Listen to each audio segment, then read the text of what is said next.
नमस्कार, आप देख रहे हैं उत्तराखंड का नंबर 1 लोकप्रिय डिजिटल न्यूज चैनल पहाड़ टीवी और मैं हूं आपके साथ स्मिता पटवाल। चलिए रुक करेंगे उत्तराखंड की तमाम बड़ी खबरों का, लेकिन उससे पहले एक नजर आज की हेडलाइंस पर। सीएम धामी ने हर की पैड़ी पर किया गंगा पूजन, कौशिक और नीतीश्वरानंद के नामांकन में हुए शामिल।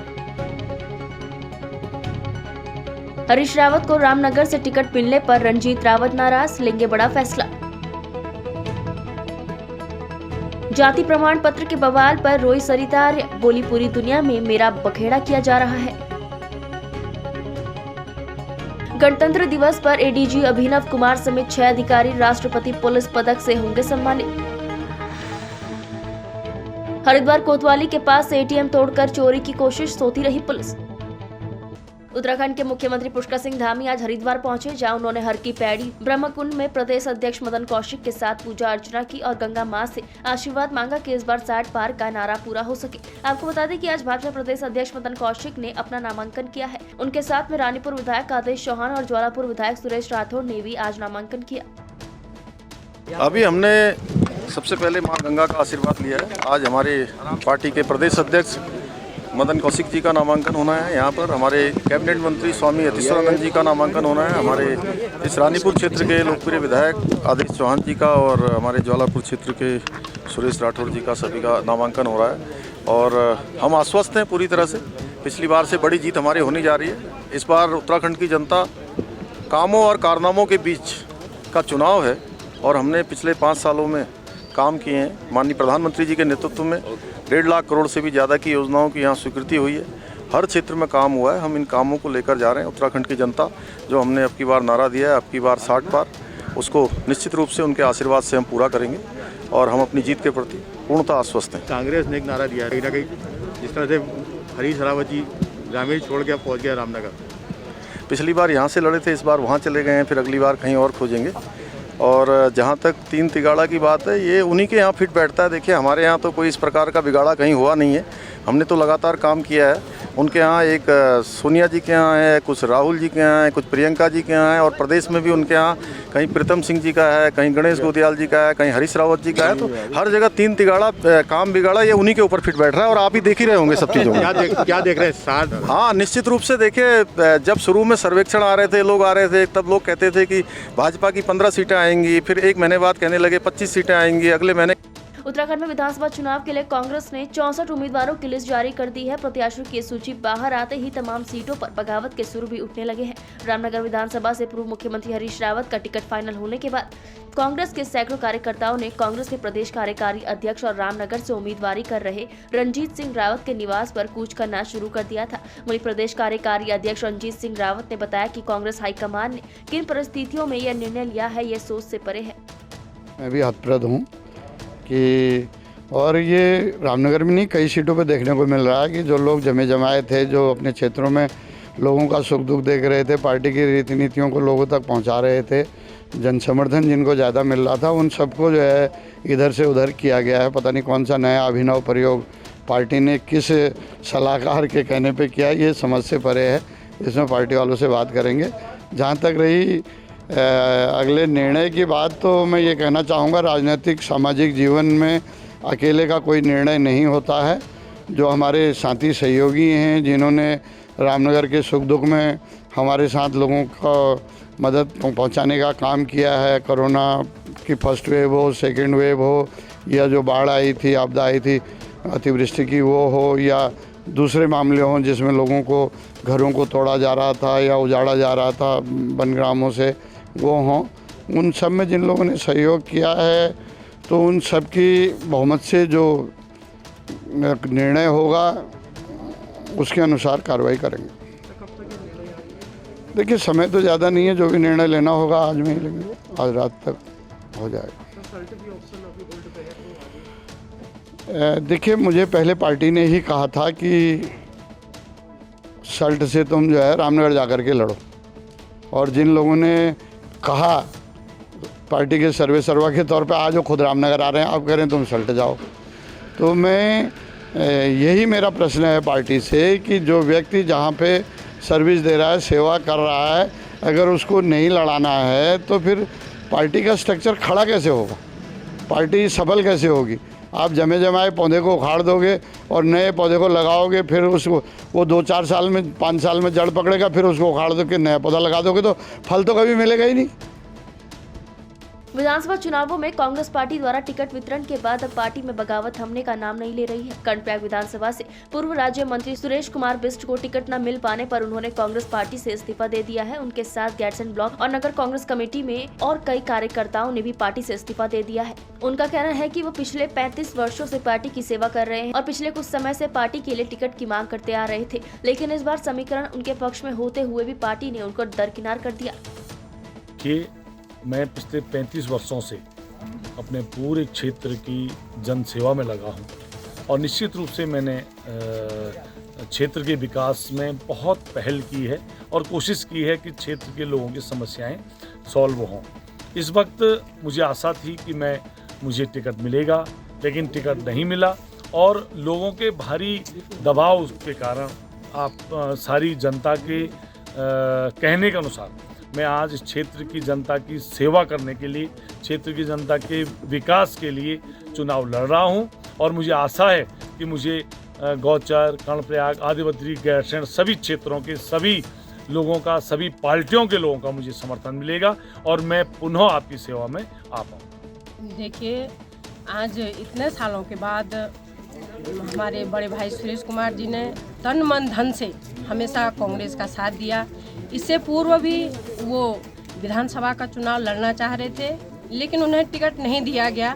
तब भी वो चुप रहे, क्योंकि आगे से भी कई लोग थे। उन्होंने माना और हर चीज़ जो भी हमारे कांग्रेस पार्टी के हाईकमान से जो भी आदेश आया, हमेशा उन्होंने उसका पालन किया। इस बार हमें बिल्कुल विश्वास, आशा ही नहीं बल्कि पूरा विश्वास था पूरे क्षेत्रवासियों को, गैरसैंणी नहीं बल्कि पूरे कर्णप्रयाग विधानसभा को विश्वास था कि सुरेश कुमार जी को टिकट दिया जाएगा। और हाईकमान से भी बार बार सुरेश भाई के लिए फ़ोन आ रहे थे। हमने खुद हरीश रावत जी से बात करी सुरेश भाई के लिए और उन्होंने भी हमें आश्वासन दिया था कि हम सुरेश कुमार को ही टिकट देंगे, लेकिन ऐसा नहीं हुआ। हमारी सम्रांत महिला बहनें, आप लोगों ने देखा होगा कि कितने लोग भाई सुरेश कुमार जी के साथ खड़े हैं, कंधे से कंधे मिला करके खड़े हैं और हमने आज सब लोगों ने इस्तीफा दिया है। मैं खुद प्रदेश महिला महासचिव हूं और इससे पूर्व ब्लॉक प्रमुख भी रही हूं और स्वयं मैंने भी और हमारी सारी महिला बहनों ने, मेरे नौजवान भाइयों ने, हमारे बुजुर्गों ने, सब लोगों ने इस्तीफा दिया है, क्योंकि हम कंधे से कंधे मिला करके सुरेश कुमार जी के साथ जाएंगे। वो हमारे क्षेत्र के लिए हमेशा से आगे रहे हैं। हमारे लिए इससे पूर्व भी विधायक वही थे, क्योंकि वो एक गरीब जनता के साथ हमेशा खड़े रहते हैं और हमारी जनता जो भी कहती है, उनके पास पद न होने के कारण भी हमेशा वो हम लोगों के साथ खड़े हुए हैं। और जो भी हमारे सुरेश भाई कहेंगे, अगर वो निर्दलीय लड़ना चाहते हैं तो हम लोग तन मन धन से उनके साथ खड़े रहेंगे और कंधे से कंधे मिला करके दिखाएंगे कांग्रेस पार्टी को कि हम सुरेश कुमार बिष्ट जी को विधानसभा में किस तरह से पहुंचाएंगे। हम भरपूर प्रयास करेंगे कि उन्हें हम आगे पहुंचाएं। 70 साल से गैरसैंण क्षेत्र में कांग्रेस पार्टी ने कोई भी टिकट नहीं दिया है और यहाँ पर हमारे जो है कि बड़ी भाई सुरेश कुमार बिष्ट जी, जो कि हमारे यहाँ पर नेतृत्व करते हैं, हम चाहते हैं कि उनके लिए टिकट मिलना चाहिए था, लेकिन कांग्रेस पार्टी के द्वारा उनको टिकट नहीं दिया गया और हमें सभी लोगों ने सामूहिक रूप से ब्लॉक और नगर कमेटी कांग्रेस ने इस्तीफा दे दिया है और हम पूरा समर्थन अपने बड़े भाई सुरेश कुमार बिष्ट जी को यहाँ पर देंगे और उनको निर्दलीय चुनाव लड़ाएंगे और जीता कर विधानसभा में भेजेंगे। एक और जहां पौड़ी में मौसम की सर्द हवाओं ने आम आदमी को घरों में कैद कर दिया है, वहीं दूसरी ओर पौड़ी विधानसभा से भाजपा प्रत्याशी राजकुमार पोरी और भाजपा कार्यकर्ता इस सर्द मौसम में डोर टू डोर अपना प्रचार कर रहे हैं। भाजपा प्रत्याशी राजकुमार पोरी ने कहा कि भारतीय जनता पार्टी के कार्यकर्ता हर विषम परिस्थितियों में कार्य करने को तैयार रहते हैं। ठंड गर्म की परवाह न करते हुए हम विषम परिस्थितियों में भी काम करने के लिए तैयार रहते हैं भारतीय जनता पार्टी के कार्यकर्ता। मैं आज क्षेत्र में कोट ब्लॉक के खोला चौरी क्षेत्र में हूं और इससे पूर्व मैं कलचीखाल में था, तो वहां भी लोगों का बहुत अच्छा समर्थन मिलता रहा। बहुत भीड़ थी, सारे कार्यकर्ता वहां पे उपस्थित थे। सभी के साथ चुनाव की तैयारी के बारे में बातचीत हुई है और यहाँ पर भी हमारे शक्ति केंद्रों के अध्यक्ष, मंडल अध्यक्ष, महामंत्री और अन्य पदाधिकारी भी यहाँ पर थे। यहाँ तक कि हमारे जो पन्ना प्रमुख होते हैं वो भी यहाँ पे उपस्थित थे। उनके साथ में चुनाव कैसे हम फतेह करेंगे इसके लिए जो है हम लोगों ने बातचीत की है। और मैं ये समझता हूँ कि भारतीय जनता पार्टी आज विश्व की सबसे बड़ी पार्टी है और भारतीय जनता पार्टी में ज़मीनी कार्यकर्ता ही उम्मीदवार होता है। मैं आदरणीय नरेंद्र मोदी जी का शुक्रगुजार हूँ कि वो बिल्कुल उस कार्यकर्ता को टिकट देते जो ज़मीन से जुड़ा होता है। और निश्चित तौर पर जो राजकुमार पौड़ी जी हैं वो विधानसभा पौड़ी में अपना परचम लहराएंगे। हम सब एकजुट होकर उनके साथ काम करेंगे और इस सीट को हम भारतीय जनता पार्टी की झोली में डालेंगे ताकि यहाँ हमारा विधायक और राज्य में हमारी सरकार बने। आदरणीय मोदी जी की जो नीतियाँ हैं, जो भारत के लिए जो काम कर रहे हैं वो अविस्मरणीय हैं। विभिन्न योजनाएं जनता पार्टी पूरे मनोयोग से काम करती है। भारतीय जनता पार्टी एक कार्यकर्ता आधारित पार्टी है और हम लोग विषम परिश्रम में भी काम करने वाले लोग हैं। हम इस जीत को अपनी जीत समझकर काम करते हैं और हम माननीय मोदी जी के नेतृत्व में जो देश आगे बढ़ रहा है, हम लोग इसी धारणा से काम कर रहे हैं और हम लोग इस सीट को 10,000 मतों से जीतेंगे। जिनको टिकट असंतोष देखा जा रहा है कांग्रेस में, उसका कितना लाभ मिल पाएगा आपको? बहुत लाभ मिलेगा, बहुत लाभ मिलेगा, क्योंकि दोनों कैंडिडेट जो हैं, जो तामेश्वर आर्य हमारे कोर्ट से हैं, नवल किशोर भी हमारे कोर्ट से हैं, तो दोनों आपस में भिड़ गए हैं और इसका लाभ से लाभ हमें मिलना है। सूबे में जारी चुनावी जंग में लगातार चुनावी पारा चढ़ता जा रहा है, जिसके चलते अब आरोप प्रत्यारोप का दौर भी जारी हो चुका है। ऐसा ही एक मामला विकासनगर विधानसभा क्षेत्र में चर्चाओं का विषय बना हुआ है। दरअसल इन दिनों सोशल मीडिया पर क्षेत्रीय विधायक और भाजपा प्रत्याशी मुन्ना सिंह चौहान की एक वीडियो क्लिपिंग वायरल हो रही है, जिसमें मुन्ना सिंह चौहान पाल समाज को लेकर एक टिप्पणी करते नजर आ रहे हैं, जिससे आक्रोशित पाल समाज के लोग सोशल मीडिया पर तीखा विरोध जता रहे हैं। इतना ही नहीं, विकासनगर में पाल समाज से जुड़े कुछ लोगों ने क्षेत्रीय विधायक मुन्ना सिंह चौहान का पुतला दहन कर अपना आक्रोश जताया। नहीं है, मेरे को लोगों ने बताया, खास तौर से पाल समाज के 2-4 सम्मानित लोगों ने फ़ोन करके आक्रोश व्यक्त किया। तो जहां तक मुन्ना सिंह जी की हुई टिप्पणी है वो तो जवाब मुन्ना सिंह जी ही देंगे, पर एक वीडियो मेरे पास आया था जिस पे मैंने निर्वाचन में शिकायत दर्ज की है कि उन्होंने एक झूठा आरोप मेरे ऊपर लगाया है। अगर उनके आरोप में कोई सच्चाई है तो वो कोई वीडियो क्लिपिंग प्रस्तुत करें। क्या आरोप लगाया?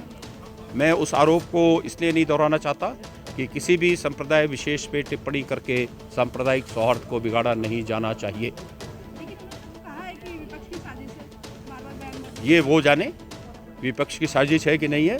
मेरा अगर कोई बयान है तो उसकी क्लिपिंग वो प्रस्तुत करें। वीडियो की बात हो रही है, वो कट पेस्ट किया गया है, इसलिए मेरे पूरे भाषण का जो वीडियो था वो जारी हो चुका है और उसमें मैंने कंक्लूड भी इसी से किया, हम तो बुनियादी तौर पर लोगों के सेवक हैं, इंसानों के सेवक हैं, ठीक है। और अभी तमाम सारे समाज के अब बोलचाल में लोग कहते हैं गडरिया, बुनियादी तौर पर पाल समाज है, तो पाल समाज के तमाम सारे जिम्मेदार लोग अभी थोड़ी देर पहले मुझसे मिले भी थे और वो पूरी तरीके से इस बात से संतुष्ट थे कि आपने इस वीडियो में कोई भी बात ऐसी नहीं कही जो किसी के लिए अपमानजनक हो, लेकिन उसको संदर्भ से काट करके, आगे पीछे से काट करके केवल उसको कट पेस्ट किया गया। और निश्चित रूप से बदनीयती से जिन लोगों ने साजिश की वो उनके सामने सच्चाई बहुत जल्दी उनके सामने है और उनको मुंह की खानी पड़ेगी।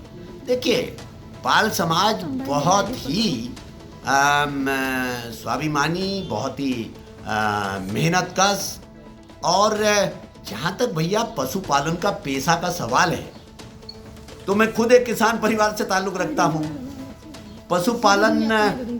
पशुपालन हमारे खेतीबाड़ी का हिस्सा है।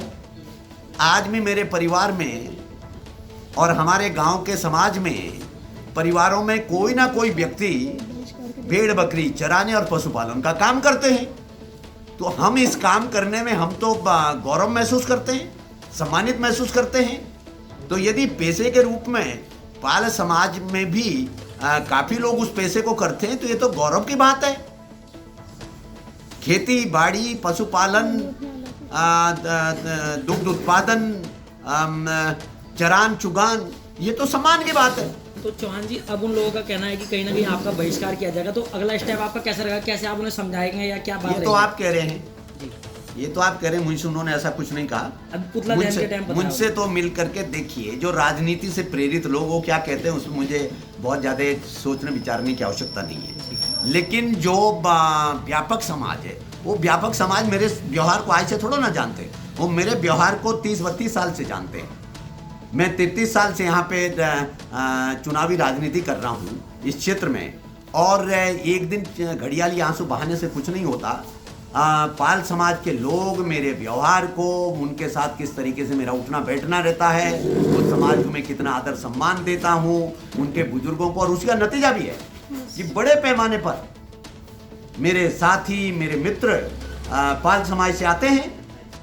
सरोवर नगरी नैनीताल में भाजपा प्रत्याशी सरिता आर्य ने अपनी जाति प्रमाण पत्र के बारे में पत्रकारों से वार्ता करते करते एकदम भावुक हो गई। उन्होंने कहा, हार के डर से दूसरी पार्टी के लोग उनके खिलाफ साजिश कर रहे हैं, बार बार उनकी जाति को मुद्दा बनाकर उनको भटकाने की कोशिश कर रहे हैं। उन्होंने बताया कि उच्च न्यायालय के द्वारा उन्हें न्याय मिल चुका है, वह अब तक कई बार सुरक्षित सीट से चुनाव लड़ चुकी है। उन्होंने बताया कि बार बार उनकी जाति को उठाकर उन्हें मानसिक तौर पर प्रताड़ित किया जाता है। आपको बता दें कि सरिता आर्य का विवाह PCS अधिकारी NK आर्य के साथ हुआ था, जिस पर सरिता आर्य भावुक हो गई और रो पड़ी। उन्होंने कहा कि मैं एक विधवा महिला हूं, जिस पर विपक्षी दल मानसिक तौर पर जाति के मुद्दे को उठाकर दबाव बनाना चाहता है। बता दें कि गोलापर हल्द्वानी निवासी हरीश चंद्र ने नैनीताल SDM तहसीलदार को शिकायत पत्र लिखकर सरिता आर्य के जाति प्रमाण पत्र की जाँच करने की मांग की है। निवासी दिखा रखा है इनको, तहसीलदार के द्वारा ये लेटर आया है, और लेकिन उसके आरोप पत्र क्या है वो मेरे को लेटर नहीं आया।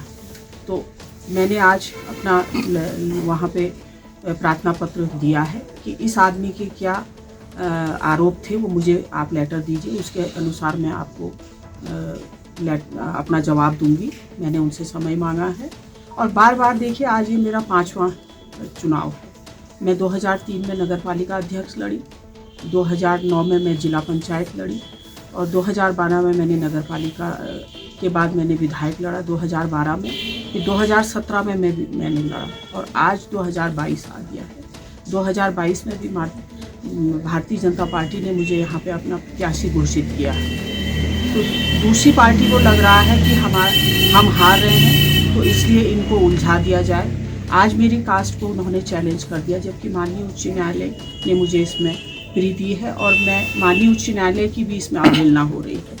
मैं इस आदमी के ऊपर मैं मानहानि का दावा करूंगी, क्योंकि जिस तरह से मेरी छवि को धूमिल किया जा रहा है, बार बार मेरे कास्ट को चैलेंज किया जा रहा है, और मैं क्या बार बार अपना यही बताती रहूंगी कि मैं अपनी माँ के साथ पली बड़ी, और मैं अपनी माँ के साथ रही। मैं अभी भी उसी गांव में रहती हूँ जहाँ मैं पैदा हुई, जहाँ मेरे हस्बैंड अल्मोड़ा के रहने वाले थे, आज वो नहीं है, उनकी डेथ हो चुकी है। मेरे 2 बेटे हैं, तो क्या मुझे बार बार अपनी कास्ट।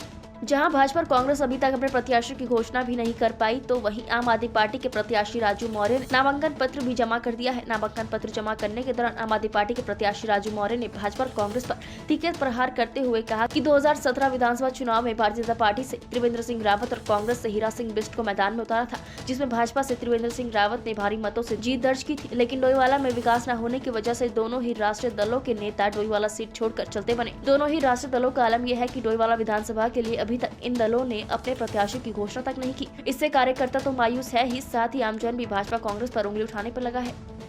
ये जो चुनाव है वो भ्रष्टाचारियों बनाम जनता बन गया है आज की डेट में। आज आम आदमी पार्टी नहीं लड़ रही है, आज डोईवाला विधानसभा का आम आदमी चुनाव लड़ रहा है। जहां भारतीय जनता पार्टी और कांग्रेस के बड़े बड़े दिग्गज मैदान में थे, उनको लगता था हमने बहुत विकास किया है, उनकी गलतफहमी दूर हो गई और मैदान छोड़कर भाग गए। अगर उन्होंने विकास किया होता तो आज वो चुनाव मैदान में होते डोईवाला के अंदर। कौन से बड़े मुद्दे आपको लगता है कि उन पे? देखिए, मुद्दे डोईवाला विधानसभा की अगर बात करें तो तमाम मुद्दे हैं। जगह जगह सड़कें खराब हैं, सड़कें पहुंची नहीं हैं, पानी की समस्या है, तमाम समस्या डोईवाला के अंदर बनी हुई हैं। लेकिन तो जनता का हक है, केजरीवाल जी ने जो हमें संकल्प दिलाया है कि हर मंत्री और विधायक को मिलने वाली सुविधाएं हम आम आदमी तक पहुंचाएंगे, उस संकल्प को पूरा करने के लिए आज हम डोईवाला विधानसभा के अंदर केजरीवाल जी के आशीर्वाद से, जनता के आशीर्वाद से नामांकन पत्र दाखिल कर चुके हैं। पिथौरागढ़ जनपद की धारचूला विधानसभा सीट से कांग्रेस प्रत्याशी हरीश धामी ने लगातार तीसरी बार धारचूला सीट से कांग्रेस के प्रत्याशी के रूप में नामांकन पत्र दाखिल किया। ज्ञात हो कि 2012 और 2017 के विधानसभा चुनावों में हरीश धामी ने भाजपा के खुशहाल सिंह पिपलिया और बीरेंद्र सिंह पाल को कांटे की टक्कर दी थी, जिसमें हरीश धामी ने जीत दर्ज की थी। इस बार भी हरीश धामी ने कोरोना गाइडलाइन का पालन करते हुए नामांकन फॉर्म भरा और भाजपा पर हमलावर होते हुए बहुमत से अपनी जीत दर्ज करने का दावा किया। देखिए, जनता को सीधे सीधे अपील है कि 2012 से 17 का विकास भी देखा है और 2017 से 22 का भी देखा है कि भारतीय जनता पार्टी की सरकार कहती कुछ और है, करती कुछ और है। और इन 5 सालों में इन्होंने केवल धारचूला विधानसभा के साथ स्वतंत्र व्यवहार किया, बाकी कुछ नहीं किया। और आपने देखा आपदा प्रभावित आज भी जो है टेंटों में रह रहे हैं, सड़कों की हालत आप देख रहे हैं। यहाँ तक कि जिस जगह मैं निवास करता हूँ, मैं विधायक हूँ, इतनी तो इनको शर्म आनी चाहिए थी कि मैंने सड़क से लेकर सदन तक हमेशा जो है उस मांग को रखा। 500 मीटर का जो एक पैच है, बीआरओ कहती मेरा नहीं, पीडब्ल्यूडी कहती मेरा नहीं, और राज्य सरकार उसको बनाने को तैयार नहीं है। 2-2 फीट कीचड़ों में हम लोग चल रहे हैं और तमाम विद्यालयों में जो गेस्ट टीचर रखे थे उनको जो है इन्होंने दूर कर दिया और बेरोजगारों के साथ इन्होंने छलावा किया है और यहाँ के तमाम विकास कार्यों को रोका है। तो निश्चित तौर पर ये तो एक फॉर्मेलिटी जनता ने तय कर लिया है कि फिर तीसरी बार जो है कांग्रेस की सरकार लानी और विकास कांग्रेस की सरकार कर सकती है। और इस बार हम 30,000 से इनको हराने का काम करेंगे। और सरकार, उत्तराखंड की सरकार के लिए पहला सीट जो है धारचूला से कांग्रेस के रूप में जो है कांग्रेस पार्टी को दिया जा रहा है। विधायक जी, आप क्या कांग्रेस पार्टी सरकार बना रही है, आश्वस्त हैं? बिल्कुल, कहीं से कहीं कोई शक नहीं। भाई हम इनकी तरह नहीं, झूठ नहीं बोलते, हम सीधे सीधे कहना 40 से 45 सीट हम जीत रहे हैं। और इस बार जनता ने मन बनाया है, इन्होंने डबल इंजन की सरकार को देख लिया, इन्होंने देख लिया कि भाई डबल इंजन में क्या हुआ और सिंगल इंजन में क्या हुआ। सिंगल इंजन में पूरे धारचूला का जो है चौमुखी विकास हुआ, 2-2 तहसीलें बनी, 2-2 पॉलिटेक्निक कॉलेजें बनी, 111 गांव मिल्क बिहार से बाहर हुए। यहाँ के जो लोगों की दशकों पुरानी मांग थी उसको जो है अन्वाल समुदाय के तहत आरक्षण दिया गया। मैंने अपने समय में जब हमारी सरकार थी 16 इंटर कॉलेज बनाने का काम किया और 12 जूनियर हाई स्कूल बनाने का काम किया, 2-2 तहसील खोलने का काम किया, 100 से ऊपर सड़कों का हमने निर्माण कार्य शुरू कराया। लेकिन इन्होंने इन कामों को, जो काम हम शुरू कर गए थे उनको भी रोकने का काम किया। हमने नीम के तर्ज पे जो है मुंशियारी में पंडित नैन सिंह जो है स्पोर्ट्स कॉलेज बनाने का काम किया। हमने धारचूला के लिए एक जो है आधारशिला रखी थी, नींव रखी थी धारचूला के विकास के लिए। और जिस उत्तराखंड में इन्होंने कहा था कि हम पावर प्रोजेक्ट बनाएंगे, पहाड़ की पानी रोककर पहाड़ की जवानी लौटाएंगे, जिसको कांग्रेस की सरकार 2014 में स्वीकृत कर गई थी, जो परियोजना है वो परियोजना आज भी जो है भारत सरकार में लटकी हुई है। तो आप समझ सकते हैं तटबंधों का निर्माण नहीं हुआ। तो तमाम बेरोजगार से लेके तमाम जनता ने ये मन बना लिया है कि इस बार फिर कांग्रेस की सरकार। विधायक जी, लक्सर से भाजपा विधायक संजय गुप्ता का टिकट फाइनल होने के बाद पूर्व राज्य मंत्री रहे श्यामवीर सैनी ने लक्सर विधानसभा सीट पर अपनी दावेदारी ठोकते हुए कहा कि लक्सर क्षेत्र की जनता बदलाव चाहती है। उन्होंने साफ तौर पर कहा कि उनकी बात हाईकमान से हुई है और हाईकमान ने उन्हें आश्वासन भी दिया है। संजय गुप्ता पर आरोप लगाते हुए उन्होंने कहा कि 2017 की उपेक्षा 2017 में उनका जनाधार कम हुआ है, जो पार्टी के लिए बिल्कुल ठीक नहीं है। हल्द्वानी सीट से आप प्रत्याशी समित टीकू ने सादगी से एसडीएम कोर्ट हल्द्वानी में नामांकन किया। आम आदमी पार्टी के प्रत्याशी समित टीकू ने अपना नामांकन आरओ ऋचा सिंह को सौंपा। टीकू ने कहा कि हल्द्वानी की जनता को वो नवनिर्माण, शिक्षित और विकसित बनाएंगे। सभी का हृदय से आभार और एक बड़ी साफ नियत के साथ मैं इस राजनीति में आया हूं। अरविंद केजरीवाल जी और आम आदमी पार्टी के दिल्ली में जो भी कार्य हुए उनसे प्रभावित होकर आए हैं और हल्द्वानी के नव निर्माण के लिए यहाँ पे लोगों के साथ और लोगों को मिलाकर एक नए रूप में हल्द्वानी को लेके आएंगे, जो कि आने वाले समय में आप लोग भी कहेंगे कि एक शिक्षित और विकसित हल्द्वानी बना है। ये सबसे पहले अगर देखेंगे तो हमारी प्राथमिकता एक मालिकाना हक को लेकर है। उसके बाद हल्द्वानी शहर में एक बहुत कहना चाहिए कि एक शिक्षा के क्षेत्र में बहुत सारा कार्य हो सकता है, क्योंकि मैं शिक्षा के क्षेत्र से जुड़ा हुआ हूँ। तो एक प्राथमिकता में एक अच्छा कॉलेज, अच्छे स्कूल स्थापित करना कि जहाँ न सिर्फ हल्द्वानी या नैनीताल ज़िले के या कुमाऊँ के लोग बल्कि आसपास के राज्यों के बच्चे भी यहाँ पढ़ने आए और एक बेहतरीन शिक्षा उनको मिले। इसके साथ ही जो हमारी मूलभूत सुविधाएं हैं जैसे बिजली, पानी, रोज़गार और सबसे जो इस समय हल्द्वानी जाम की स्थिति से जूझ रही है कि कैसे ट्रैफिक प्लान बेहतर किया जाए।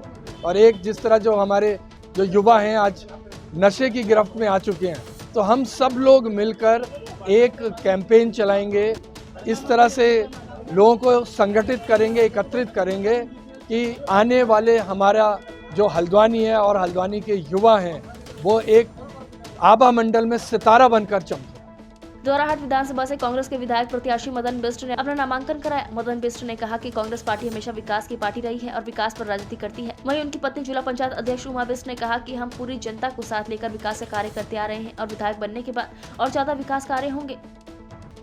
किच्चा की पुलभट्टा पुलिस ने अंतरराज्यीय बॉर्डर में चेकिंग अभियान चलाकर नशा तस्कर के खिलाफ बड़ी कार्रवाई की है। पुलिस क्षेत्र अधिकारी ओम प्रकाश शर्मा ने बताया कि किच्चा की पुलभट्टा पुलिस टीम द्वारा चेकिंग अभियान चलाकर थाना मीरगंज जिला बरेली निवासी एक अभियुक्त के पास से 103 ग्राम स्मैक बरामद की गई। पुलिस ने बड़ी कार्रवाई करते हुए नशा तस्कर को गिरफ्तार कर न्यायालय भेज दिया है। ICICI फाउंडेशन द्वारा किसानों की आय को बढ़ाने के लिए महिलाओं को बाजपुर ब्लॉक के बरहेनी की ग्राम सभाओं में सामूहिक रूप से मशरूम उत्पादन की ट्रेनिंग दी जा रही है। मशरूम को रोजगार से जोड़ने का उद्देश्य है। मशरूम एक ऐसा उत्पादन है जिसमें खर्चा कम और उत्पादन बहुत अच्छा है। ग्रामीण की दिन प्रतिदिन खेती भूमि कम होती जा रही है और खर्चे दिन प्रतिदिन बढ़ते ही जा रहे हैं। महिलाओं को परिवार चलाने में बहुत दिक्कतों का सामना करना पड़ रहा है। ऐसे में महिलाओं को भी रोजगार करना बहुत जरूरी हो गया है, जिसकी शुरुआत ICICI फाउंडेशन ने किसानों को ट्रेनिंग देकर की है। उत्तराखंड की सियासत में हरक सिंह रावत चर्चाओं में ना रहे, ये भला कैसे हो सकता है। आपको बता दें कि कांग्रेस चुनावी कैंपेन के थीम सॉन्ग के शुभारंभ अवसर पर जब उन्होंने हरदौर प्रीतम के साथ ठुमके लगाए तो मीडिया कर्मियों ने भी उन पर सवाल दाग दिए। इस पर उन्होंने कहा कि वह ठुमके नहीं लगाते हैं। ठुमके नहीं लगाता हूँ या मैं क्योंकि गाँव में रहा हूँ। मेरे गाँव में जब मैं 91 में मिनिस्टर बन गया तब अपने गाँव को सड़क ले गया, तब अपने गाँव को बिजली ले गया। मैंने चिमनी लैंप भी नहीं होता था हमारे पास। मोदी जी तो चलो चिमनी में पढ़ते होंगे या कोई और किसी में पढ़ता होगा, मैंने तो छिलों में पढ़ा है। जैसे मेरी दादी जो है जब खाना बनाने के लिए आग जलाती थी तो वही चूल्हे के पास बैठ के मैंने किया। और मैंने डिस्ट्रिक्ट टॉप किया 8th में। 5वीं में उस समय हमारे समय में बोर्ड होता था, 5वीं का बोर्ड होता था। मैंने खिरसू ब्लॉक को टॉप किया है। मैंने ग्रेजुएशन में गढ़वाल विश्वविद्यालय को टॉप किया है और ऐसे छिले में पढ़ के टॉप किया है। तो मैं इसलिए कह रहा हूँ कि हम जिस तरह इस पर्दे हमने देखिए, मुझे कभी कभी बड़ा रोना आता है। हम देखिए मुझ पर कोई दल बदलू का आरोप लगाए, कुछ भी आरोप लगाए। अगर मेरे दल बदलने से, मैं ठुमके की बात इसलिए कर रहा हूँ कि मैं गाँव में पांडव नृत्य होता था। हमारे गाँव में घंडियाल जात होती थी। हमारे यहाँ जो है नागरजा का पूजा होती थी।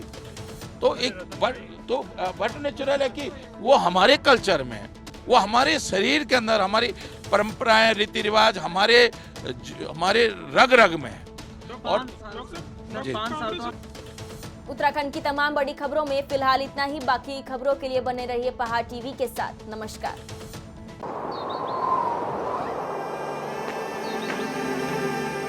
है बेखौफ उम्मीद का रंग।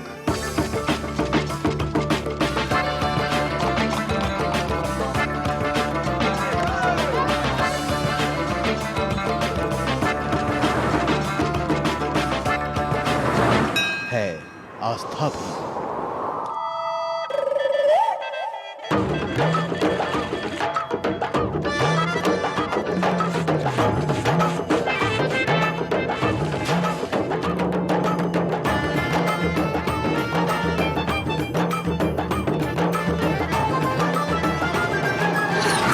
ये है मेरा उत्तराखंड।